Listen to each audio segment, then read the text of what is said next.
Hi guys, bonjour mes amis, I'm Booger. Welcome aboard. A blooming red onion. Why is it red onion? It's purple. Anyways, first time I've ever had a blooming onion. I'm from Canada, but the first time I've ever had one was when we moved here to Florida at the Outback restaurant. This was 28 years ago. It was so delicious. And anyways, I've done it in the air fryer a couple different ways, 2 or 3 ways. Very difficult to get that batter to stick on there because it just slides off the onion. That's why it's really nice to deep fry it. You get it all stuck to the onion, you know. I've done onion petals. Now that works really well. It tastes the same, it's just bigger chunks. But anyways, we're gonna do a red onion that way. And I'm not sure what kind of coatings I'm gonna use or seasonings. I'll figure it out because red onion is a little spicy. It's got a little kick to it. It's lovely though. You guys ready? Let's go. Chin chin. All right, you guys, we're gonna make a nice dipping sauce for that onion first. Let it sit in the fridge for a couple hours. I got all the stuff ready here, I think. I need my juicer. I will type it all down below for you guys. All right, it's pretty basic. I always have these ingredients on hand and makes a nice sauce.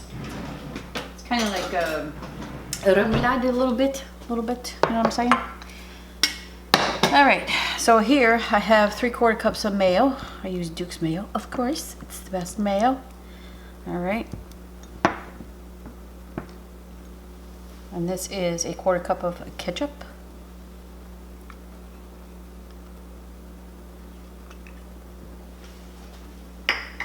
Over here, I have the same amount, 1/4 cup of Sriracha. Oh yeah, you need that. Now, mine is not Sriracha. It's a Sriracha, but it's not from the normal brand. I'll show you. I get it on Amazon. My neighbor got a 6-pack. Comes in a case of 6, and she gave me one. So it's beautiful. It's really nice. And Badia. You can't go wrong with Badia. All right, so let's squeeze the half a lemon here. Fresh lemon juice. Always have lemon. Always have a bag of lemons. Wish I had a lemon tree. Okay. Always use fresh lemon. So that's like a hefty tablespoon. Okay, so here I have some Worcestershire, a teaspoon of that. Worcestershire. A half a teaspoon of dry mustard. Always have that. That's good. I use some of this for canning sometimes. Okay. And this is a half a teaspoon of hot sauce. It's Tabasco hot sauce. Put a little heat to that. Sriracha is a little spicy too, but not that bad. It's gonna be good with that onion. And here I have same amount of garlic powder and paprika, 1/4 teaspoon. It's not a lot, but it'll help. All right. So I'm gonna mix this up, put this in the fridge, and a couple 3 hours from now we'll do the onion. All right, we'll be back.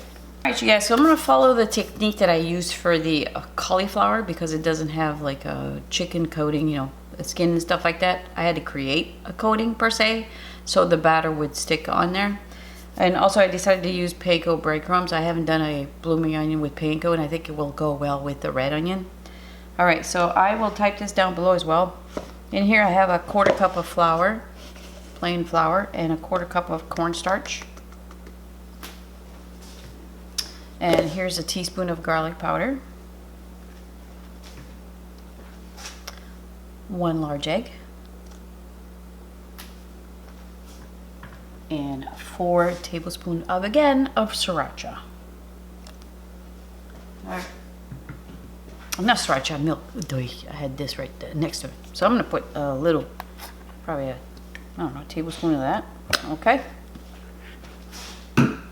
Mix this up.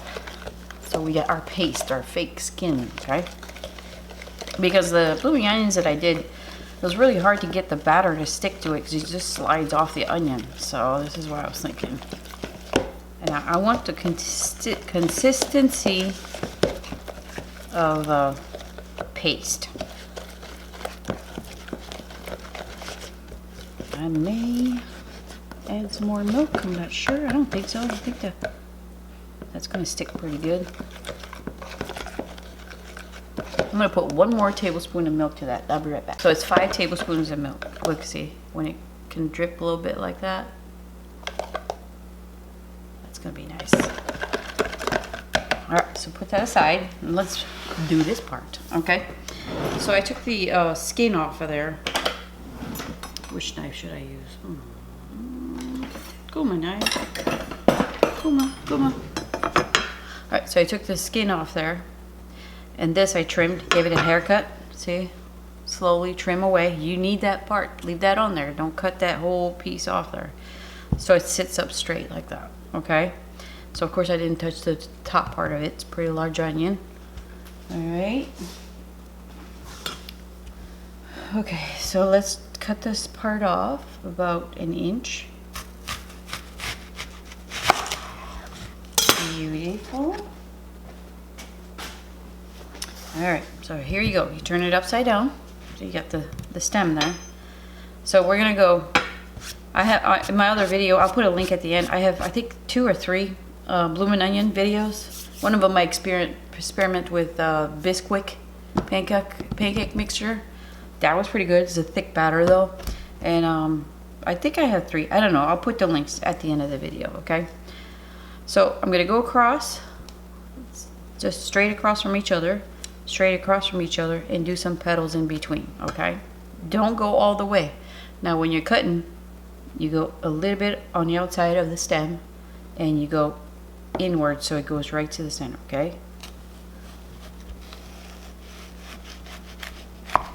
Okay, so straight across from that one.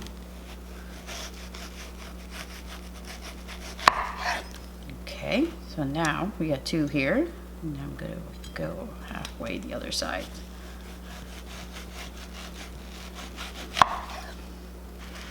Turn it the other way. Okay, now you see you got big gaps here, so you try to split it in half. What I could do is go in right in the center of that and then just do 2 on the side there, but you know what, that's what I'm gonna do. So just go, my yellow onions were big, go in the center of all those that you just did.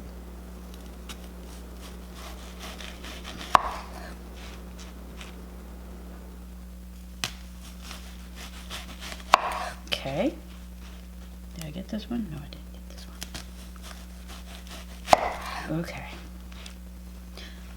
so now I'm gonna do 2 in the spaces that I just cut. 1, 2. It's getting easier to cut, you guys. Be careful.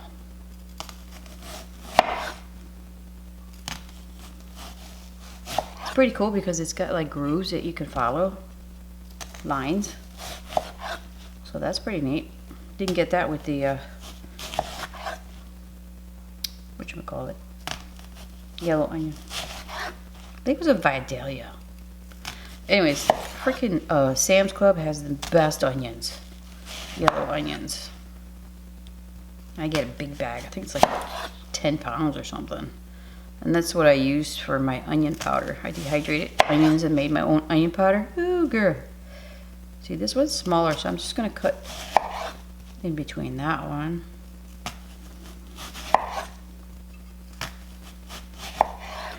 Alright, look at that. Alright. Oh yeah. Now you can scoop this part out. I'm just going to leave it in there. A lot easier to separate than the yellow onions, that's for sure. Okay. Just take them apart because you got that little liner. You know, that little see-through liner that's in onions. When you make onion rings, take those out of there because that's when, you know, when you eat an onion ring and the whole onion comes out of the batter. That's what that little thing does. But this you don't have to. Just separate them. You could hear it sticking. It's that little liner thing. Alright. I think this is going to be nice, actually.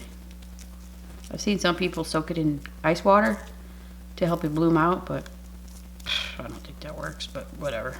You could try that method too. Let it soak in ice water. Whew, it's tickling my nose. Yeah, I'm going to leave this part here. Why not? That looks really good. Alright. So, my bowl here, I'm going to continue recording. Hang on. Put my nose tickled. I got a Tupperware bowl here. I'm just gonna put that in there and get a lid. Alright. Now be gentle, okay? You don't want those petals to fall off. Tilt it upside down. Let the batter go down there.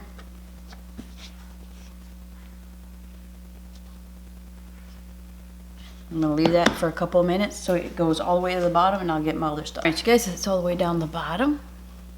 Gently tilt it over. I'm gonna do this about 5-6 times, okay? Just remember, let it go down to the bottom and then flip it over again. And hopefully we got it in the grooves. Alright, so I'll be back. I've done it about 8-9 times, okay? So let's look at it.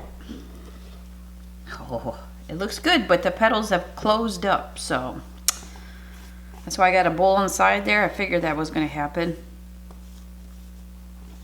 That's why when they flash fry it, it's like so much easier because you've already got the petals open, you know. But we gotta do it this way. It smells really good.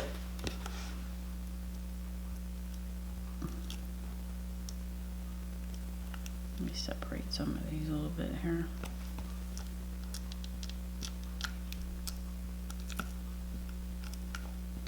What's aggravating about air fryer onions, blooming onion, is these petals. I wish there was a mechanism you could just like stick in there, you know, like those things that you put on your head, it tickles. So let me do this a little bit here. It doesn't have to be perfect, you know. All right, so let me put this in here. I'm trying not to dirty my hands, and it's like not, oh, that doesn't look too bad. Pour this rest of this on there. It smells so good, you guys.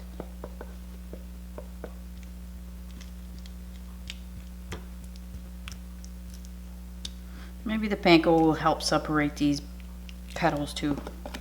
We're hoping anyways. Can only hope. That looks good though. All right. Oh. So challenging. Okay, so the batter bowl is great, but this is what I use when I do blooming onions.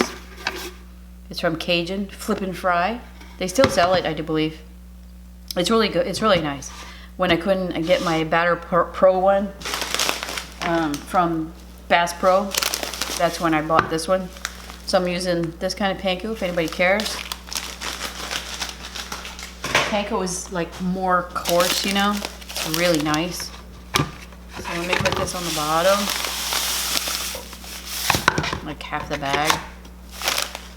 You can find panko like this at Walmart. That works too. I have a little bit left. I might dump that in there. I'm not putting any spices or anything. We got enough going on as is. Anyway, I'm gonna get my hands dirty now. I'll go wash it. All right. And I'll be right back. Okay, this aside. It's a very good tight lid for this. Very, very tight. You can hear the suction out of it, okay? So let's flip it upside down. Back over.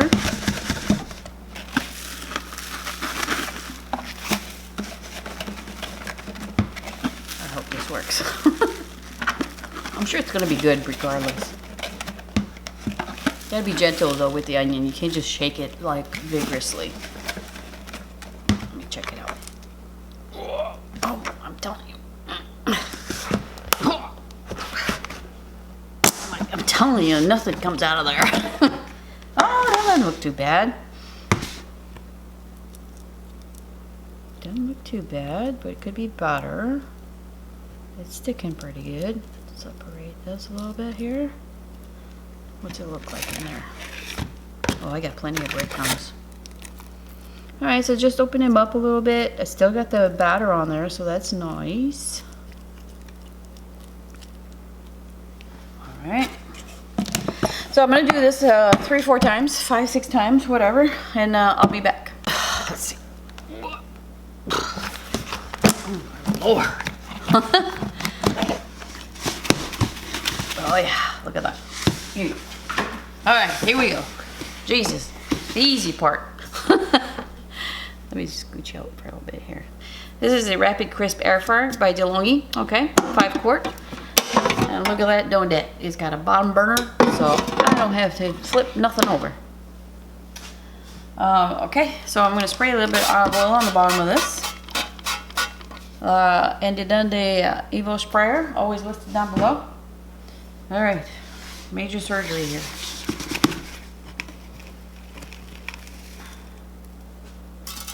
Oh yeah, oh yeah, oh yeah, looks good. Let's separate them a little bit again. That looks very nice. I like the way it looks. It opened up a little bit more, so that's nice. Got some of that panko in the between the grooves there. All right, olive oil spray, aerosol spray. That's a must-have. Yeah. All right. So with this air fryer, it's digital. It's got numbers and temperature settings of 1 to 4. Okay. So you got French fries, pizza, chicken, which is not for fried chicken. I don't recommend using that one for fried chicken. You can, but it's going to be slower. Casserole and manual. I love the manual setting, but I think I'm going to use fries. Let's do fries. We want that onion to cook. It's going to crisp up really fast. It is the Rapid Crisp, but I don't want it to, I want the onion to cook, you know what I'm saying? All right, so the bottom burner's on. You want that. 25 minutes. I'm going to leave it at that. It's setting number 3. So manual, setting number 3, bottom on. And I like that. So I'm going to leave the 25 minutes there just to see how much time has elapsed. Let's go. You guys, let's check it out. Here, I've got a little mini skewer here. I'm going to check the texture of the onion. What is that, 11 minutes? Whew. I'm going to have to lower the temperature. It's getting dark. All right. It's getting there. It's still al dente. So I'm going to let it go. I'm going to lower the temperature to 2. Again, it's listed down below what that means. And I'm going to let it go for about another 5 minutes or so. All right, we'll be back. I think red onion cooks a little slower than a yellow onion, so, and it's the size of the onion too, so I'll be back. All right, you guys, look at that. It got dark really fast, so keep your eye on it. That's all right. I wanted that onion to be cooked, so about 20 minutes. Lower the temperature and cut it down a little bit. I don't know, but we'll see how it goes. I got my dipping sauce here. Okay, here we go. Let me grab this. Let's call my name. Are you gonna come out of there? You're not coming out of there. Hang on, let me get a knife, a knife. Loosen it up down there. Okay. Oh yeah. There we go. Dippy dippy. Mmm. Mmm. It's got a little bite to it, and that's fine. The petals are really hard to get off there. Not really hard, but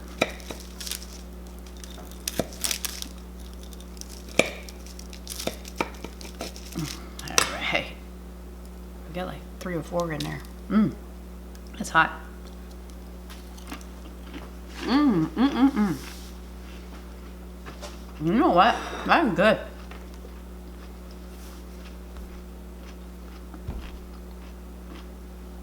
That onion's cooked perfectly. I like it. It's got some bite to it still, but it's soft, you know what I mean? I can taste all kinds of flavors. I can taste a little spice. The spice is nice. It's just a little hard to come apart. But my other ones were like that too. Yeah, just use a knife and loosen it up a little bit. You'll be in good shape. But Panko is really nice. It just got dark really fast. I love everything about it. The batter situation, it stuck to the onion pretty good. You know, the problem with the separating all the petals is a little problem, but I don't know. If anybody tries this with regular breadcrumbs or Italian style breadcrumbs, you know, the regular breadcrumbs, let me know. Maybe it will stick better. I don't know. But I like it. That's a good way to do it. You just need a knife to separate the goodness here. All right, good. This is so good. But yeah, just the problem with taking them apart. You just gotta loosen it up with a knife. They don't rip out like a regular, a little bit tougher to get out. But it's delicious. Doesn't taste burnt. It looks burnt, but it's not, okay? Love it. All right, guys. Well, there you go. We tried it. Thanks for shopping. Bye-bye.